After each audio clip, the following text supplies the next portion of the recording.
Podcast. Écho.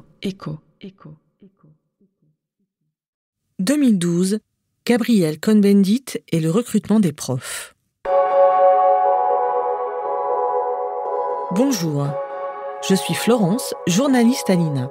Cette semaine, je vous propose d'écouter une archive de Gabriel Cohn-Bendit qui s'exprime sur le recrutement des enseignants. Gabriel Cohn-Bendit est un professeur et militant français de l'éducation alternative. Frère de Daniel Cohn-Bendit, il est connu en particulier pour la création du lycée expérimental de Saint-Nazaire en 1982. Dans cette archive de 2012, il raconte au micro de Laure Adler son militantisme en faveur de projets éducatifs innovants. Alors que l'éducation nationale tente sans cesse de se renouveler et qu'elle fait face à des difficultés pour recruter les enseignants, je me demande s'il ne faudrait pas tirer plus de leçons de ces expériences alternatives. On ne changera pas le système éducatif. Il y a une telle rigidité du corps enseignant, et tout le monde me dit, les uns, ah oui, c'est une question de formation. Personnellement, c'est une question de recrutement. Tant qu'on ne recrutera que sur des questions disciplinaires, français, allemand, philo, maths, etc., on aura des gens très bons là-dedans, mais est-ce qu'ils ont envie d'être avec des jeunes? Est-ce qu'ils ont envie de transmettre? Est-ce qu'ils ont envie...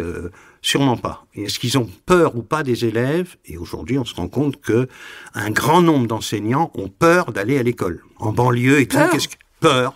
Ils y vont, la peur au ventre. Qu'est-ce qui va nous arriver? Comment ça va se passer? Est-ce que je vais réussir à faire le silence, pas le silence, etc. Bon, bref. Moi, j'ai toujours dit, il fallait recruter aussi sur d'autres bases. Je dis bien aussi, pas... Il faudrait faire des colos de vacances avec les... Et s'ils s'entendent bien avec des mômes de banlieue, si ça marche, s'ils arrivent, on en fera peut-être des enseignants. Je n'ai jamais dit qu'un bon moniteur, ça donnerait un bon enseignant. Mais c'est pour moi une condition nécessaire.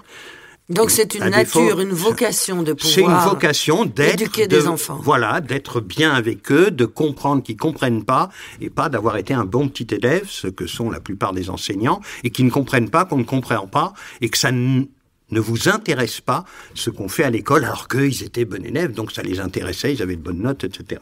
Donc, bon, tout ça, ça doit être changé.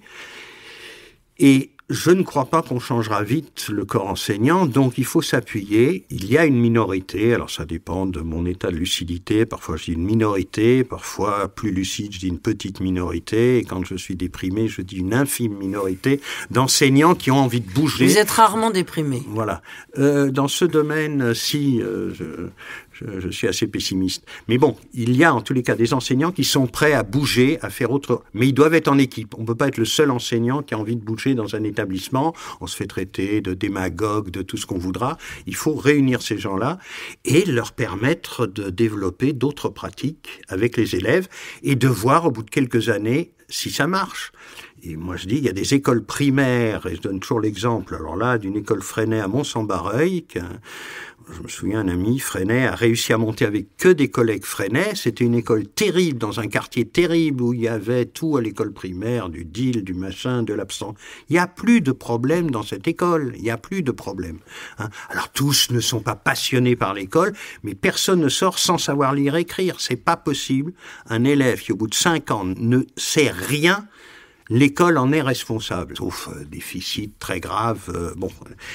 Et donc, une école pourrait faire, oui, il y a le socle commun, un minimum de choses que tout le monde sait. Voilà. Et après, on voit dans la vie comment ça se développe. Bon, voilà. Et les gosses aiment aller à l'école. Les rentrées, ils l'attendent. Ils s'ennuient à l'école, surtout que... quand même, 2 sur 3 ou 1 sur 3, je sais pas quel chiffre, ne part jamais en vacances. Alors, il reste dans le quartier à faire des conneries, etc. Personne s'en occupe, c'est pas notre problème, c'est un problème de quelqu'un d'autre, sans doute. Et voilà. Mais après le 2e jour, il y a eu une dictée, ils ont fait des fautes, ils se sont fait engueuler. Bon, l'école redevient un truc. Mais en soi, être mieux à l'école qu'à la maison, oui.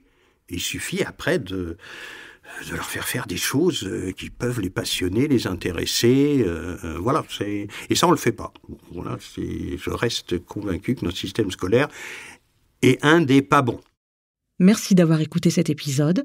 N'hésitez pas à lui mettre 5 étoiles s'il vous a plu et à vous abonner pour ne rater aucun nouvel épisode. Rendez-vous chaque lundi sur Écho, un podcast produit par l'INA.